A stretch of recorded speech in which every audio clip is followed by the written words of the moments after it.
আজকে যে কারণে কমিটির দায় ভাই রিক্সা করার নাই এই যে কমিটিরা জেনারেটর রাখতেছ না এই যে কমিটির দোষ তাহলে খেলা আইব কেমনে? তুমি কি মনে করো এখন থেকে খেলা চলাকালীন সময় কারণ নিয়ে গেল এমপি তারপরে আবার কার মানে ওখান যে কারেন্ট নিয়ে গেছে দাবার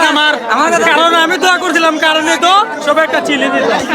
না না বিষয়টা এই যে এখানে কেউ কিছু করার নাই হয়তো পারে ওই লোকে আমরা যে এরিয়ার মাঝে কোনো আগুন লাগছে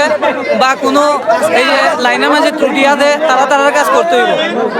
ঠিক আছে না তারা বলতে তাদের কাজগুলো করতে হইব এখানে খেলা চলে এই জন্য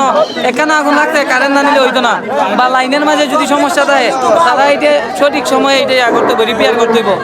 মানে খেলা লাগে যদি রিপেয়ারটা ব্যাহত হয় অনেক মানুষ আছে অনেক বাচ্চা আছে মানে এলাকার কারেন্ট নাই তারা এই সময়টা অন্ধকারে পড়ে থাকবো এখানে দায়বার কেউ না এটা সিস্টেম এটা বাংলাদেশের সিস্টেম